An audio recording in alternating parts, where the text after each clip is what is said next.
Test 2. This is the IELTS listening test. You will hear a number of different recordings and you will have to answer questions on what you hear.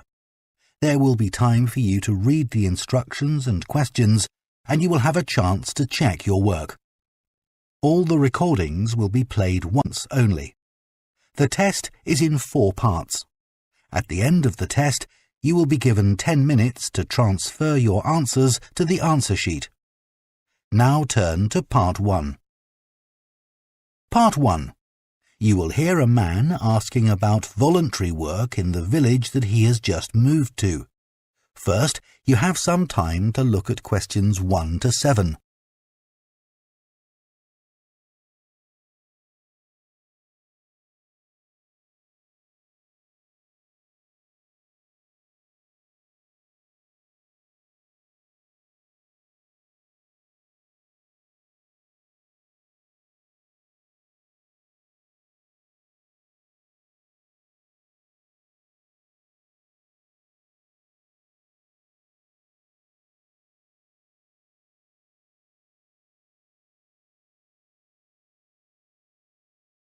Now listen carefully and answer questions 1 to 7. Hello, Jane Fairbanks speaking. Oh, good morning. My name's Frank Pritchard. I've just retired and moved to Southo. I'd like to become a volunteer, and I gather you coordinate voluntary work in the village? That's right. What sort of thing could I do? Well, we need help with the village library. We borrow books from the town library, and individuals also donate them. So one thing you could do is get involved in collecting them, if you've got a car, that is. Yes, that's no problem. The times are pretty flexible, so we can arrange it to suit you. Oh, another thing is the records that we keep of the books we're given, and those we borrow and need to return to the town library.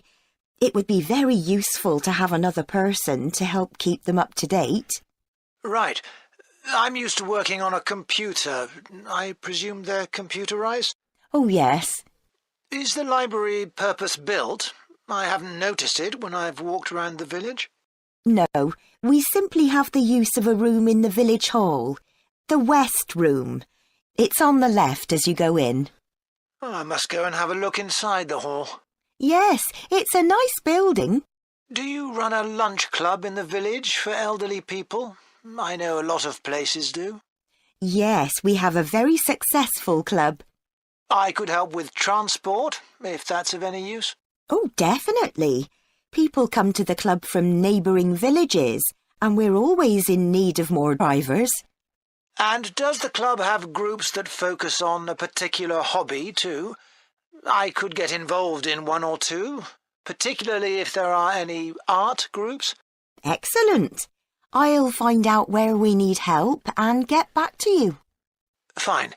What about help for individual residents? Do you arrange that at all? Yes, we do it as a one-off. Oh, in fact, there's Mrs. Carroll. She needs a lift to the hospital next week, and we're struggling to find someone. When's her appointment? On Tuesday. It would take the whole morning. I could do that? Oh, that would be great. Thank you. And also next week, we're arranging to have some work done to Mr. Salisbury's house before he moves, as he isn't healthy enough to do it himself. We've got some people to decorate his kitchen, but if you could do some weeding in his garden, that would be wonderful. OK, I'd enjoy that. And presumably the day and time are flexible? Oh, yes. Just say when would suit you best and we'll let Mr. Salisbury know. Good.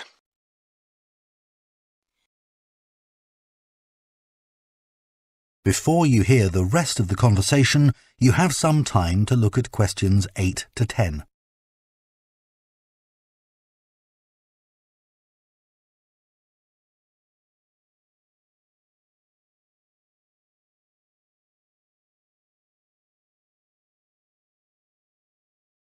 Now listen and answer questions 8 to 10. The volunteers group also organises monthly social events, which is a great way to meet other people, of course. Uh-huh. So next month, on the 19th of October, we're holding a quiz. A couple of residents are great at planning unusual ones, and we always fill the village hall. That sounds like fun. Can I do anything to help? Well, because of the number of people, we need plenty of refreshments for halfway through. So if you could provide any, we'd be grateful. I'm sure I could. I'll think about what to make and let you know. Thank you. Then on November the 18th, we're holding a dance, also in the village hall. We've booked a band that specialises in music of the 1930s. They've been before, and we've had a lot of requests to bring them back. I'm not really a dancer, but I'd like to do something to help.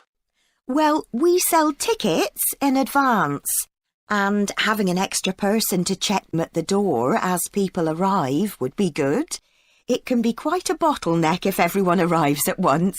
OK, I'm happy with that. We're also arranging a New Year's Eve party. We're expecting that to be a really big event. So instead of the village hall, it'll be held in the Mountfort Hotel. The... Mountfort. M-O-U-N-T-F-O-R-T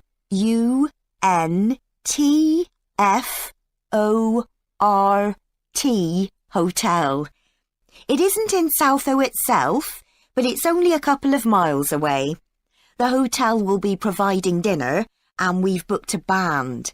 The one thing we haven't got yet is a poster. That isn't something you could do by any chance, is it? Well, actually, yes. Before I retired, I was a graphic designer, so that's right up my street. Oh, perfect. I'll give you the details, and then perhaps you could send me a draft? Of course. That is the end of Part 1. You now have half a minute to check your answers to Part 1.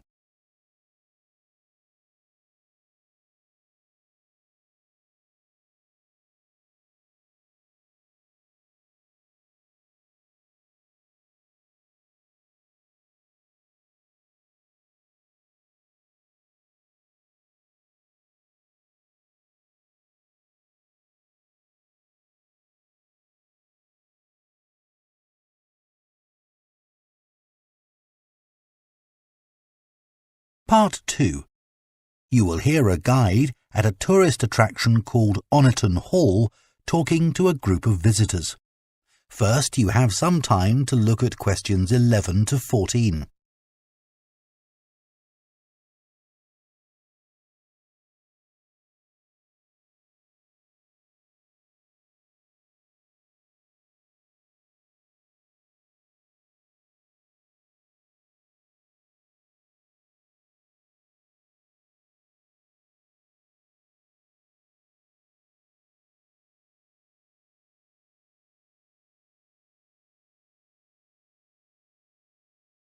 Now listen carefully and answer questions 11 to 14.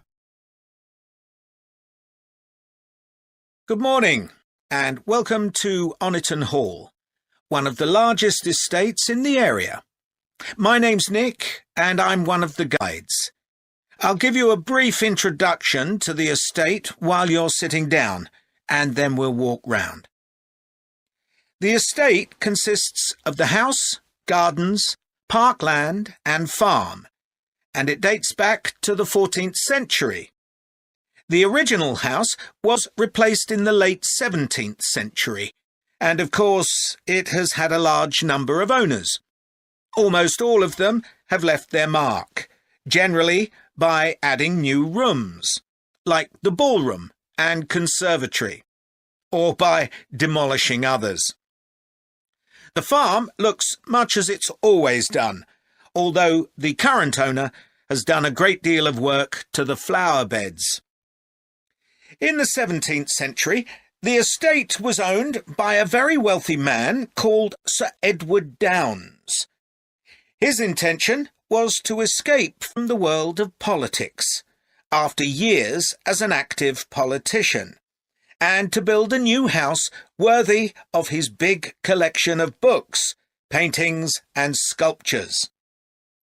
He broke off contact with his former political allies and hosted meetings of creative and literary people, like painters and poets.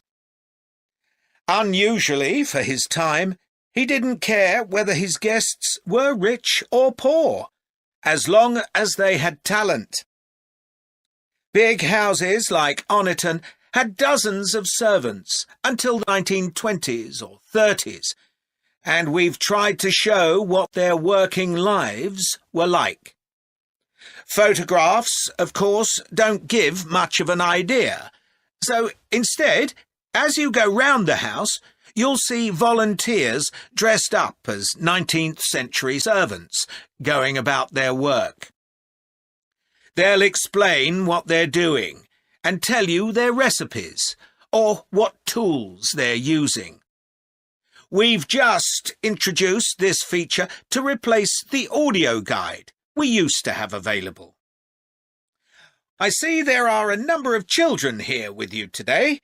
Well, we have several activities specially for children, like dressing up in the sorts of clothes that children wore in the past. And as it's a fine day, some of you will probably want to play in the adventure playground. Our latest addition is child-sized tractors that you can drive around the grounds. Before you hear the rest of the talk, you have some time to look at questions 15 to 20.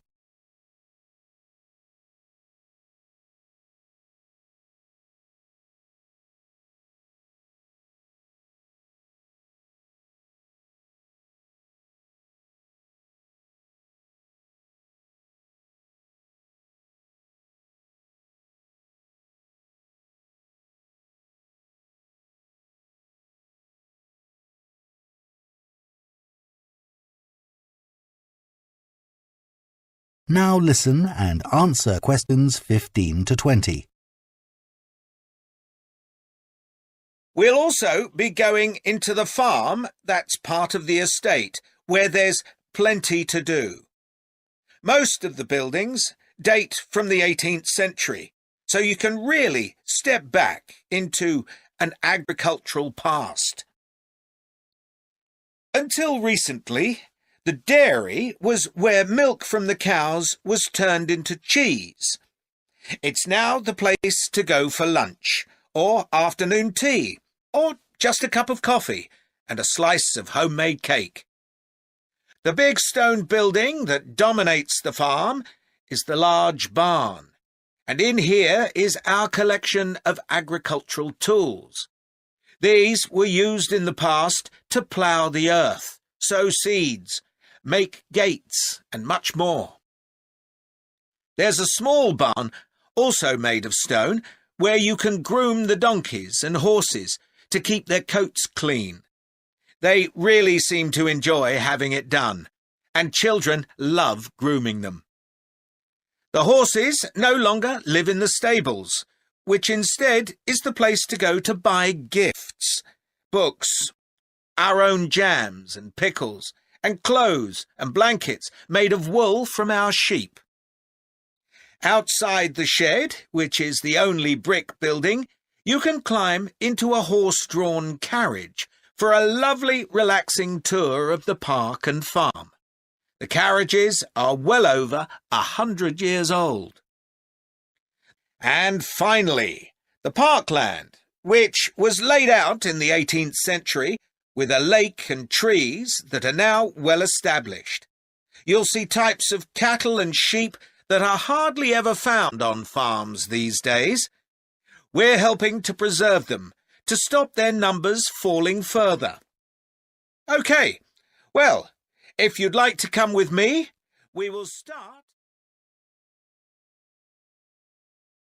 That is the end of Part 2.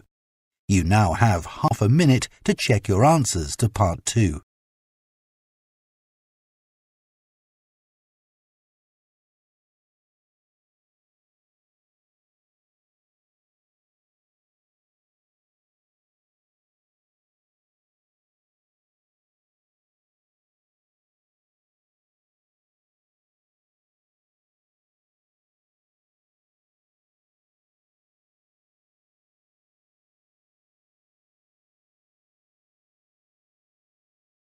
Part 3.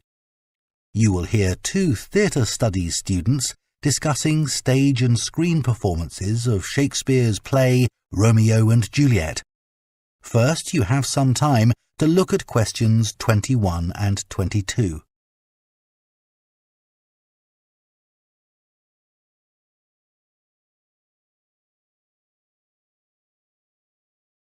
Now listen carefully and answer questions 21 and 22.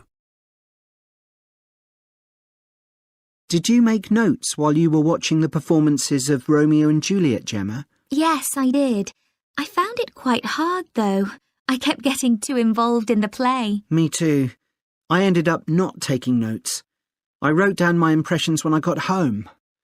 Do you mind if I check a few things with you, in case I've missed anything? And I've also got some questions about our assignment. No, it's good to talk things through. I may have missed things too. OK, great. So, first of all, I'm not sure how much information we should include in our reviews. Right. Well, I don't think we need to describe what happens, especially as Romeo and Juliet is one of Shakespeare's most well-known plays. Yeah, everyone knows the story. In an essay, we'd focus on the poetry and Shakespeare's use of imagery, etc. But that isn't really relevant in a review.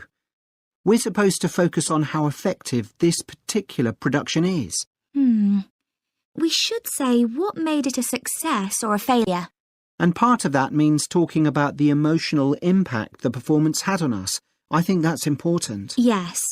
And we should definitely mention how well the director handled important bits of the play, like when Romeo climbs onto Juliet's balcony. And the fight between Mercutio and Tybalt. Yes. It would also be interesting to mention the theatre space and how the director used it, but I don't think we'll have space in 800 words. No, OK. That all sounds quite straightforward. Before you hear the rest of the discussion, you have some time to look at questions 23 to 30.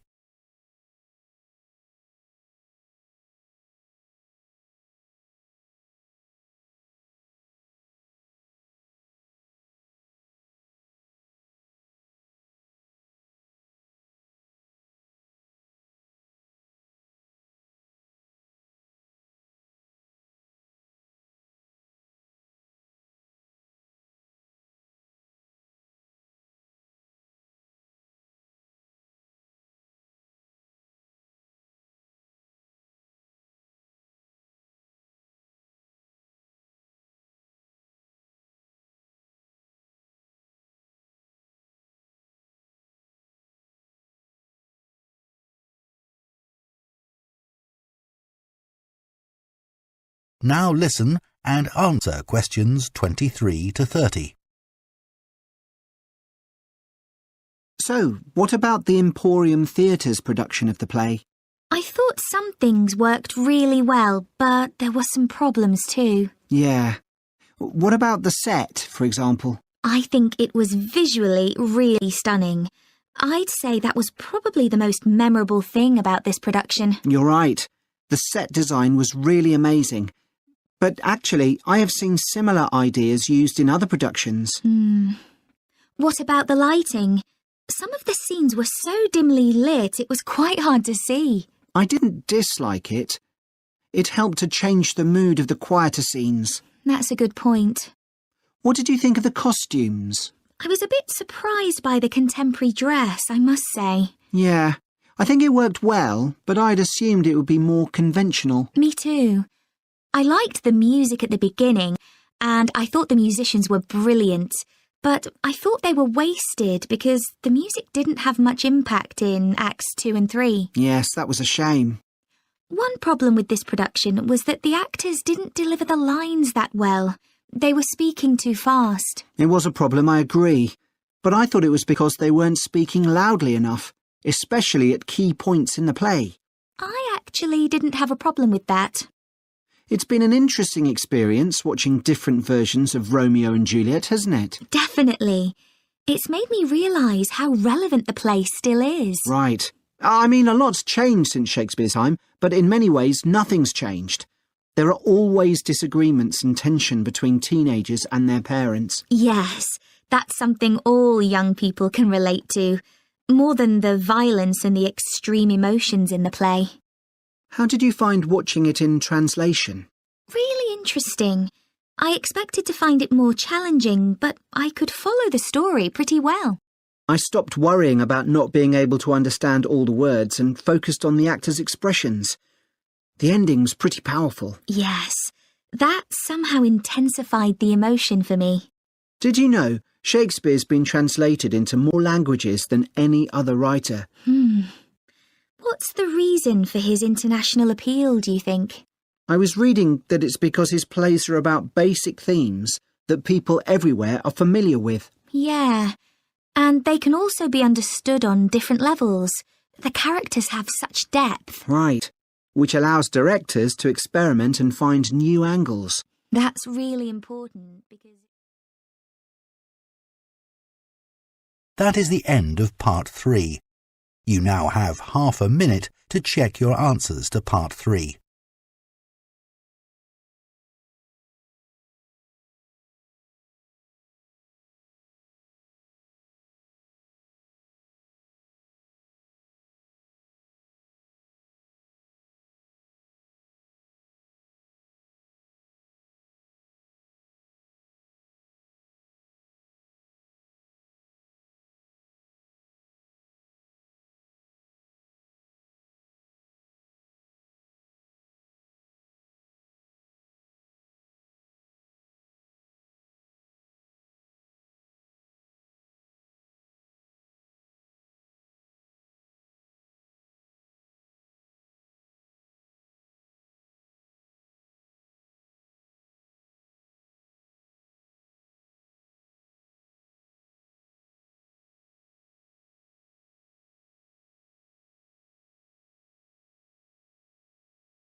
Part 4. You will hear a lecturer on a languages course talking about the impact of digital technology on Icelandic, the native language of Iceland. First, you have some time to look at questions 31 to 40.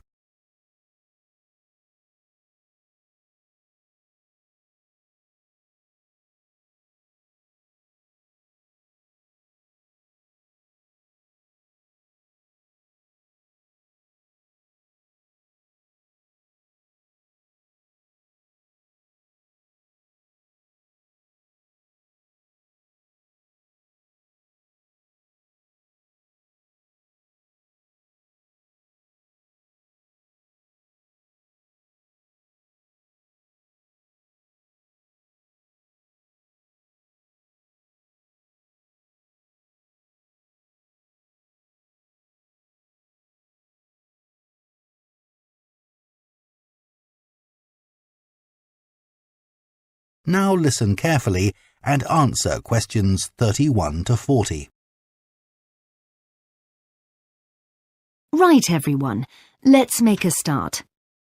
Over the past few sessions, we've been considering the reasons why some world languages are in decline. And today I'm going to introduce another factor that affects languages and the speakers of those languages, and that's technology, and in particular, digital technology. In order to illustrate its effect, I'm going to focus on the Icelandic language, which is spoken by around 321,000 people, most of whom live in Iceland, an island in the North Atlantic Ocean. The problem for this language is not the number of speakers, even though this number is small, nor is it about losing words to other languages, such as English. In fact, the vocabulary of Icelandic is continually increasing, because when speakers need a new word for something, they tend to create one, rather than borrowing from another language. All this makes Icelandic quite a special language. It's changed very little in the past millennium, yet it can handle 21st century concepts related to the use of computers and digital technology. Take, for example, the word for web browser. This is vafri in Icelandic, which comes from the verb to wander. I can't think of a more appropriate term because that's exactly what you do mentally when you browse the internet. Then there's an Icelandic word for podcast, which is too hard to pronounce, and so on. Icelandic, then, is alive and growing, and it's a big but, young Icelanders spend a great deal of time in the digital world, and this world is predominantly English. Think about smartphones. They didn't even exist until comparatively recently, but today young people use them all the time to read books, watch TV or films, play games, listen to music, and so on. Obviously, this is a good thing in many respects because it promotes their bilingual skills. But the extent of the influence of English in the virtual world is staggering, and it's all happening really fast. For their parents and grandparents, the change is less concerning because they already have their native speaker skills in Icelandic. But for young speakers, well, the outcome is a little troubling. For example, teachers have found that playground conversations in Icelandic secondary schools can be conducted entirely in English, while teachers of much younger children have reported situations where their classes find it easier to say what is in a picture using English rather than Icelandic. The very real and worrying consequence of all this is that the young generation in Iceland is at risk of losing its mother tongue.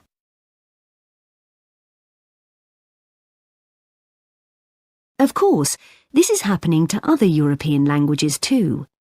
But while internet companies might be willing to offer, say, French options in their systems, it's much harder for them to justify the expense of doing the same for a language that has a population the size of a French town, such as Nice. The other drawback of Icelandic is the grammar, which is significantly more complex than in most languages. At the moment, the tech giants are simply not interested in tackling this. So, what is the Icelandic government doing about this? Well, large sums of money are being allocated to a language technology fund that it is hoped will lead to the development of Icelandic-sourced apps and other social media and digital systems. But clearly this is going to be an uphill struggle. On the positive side, they know that Icelandic is still the official language of education and government.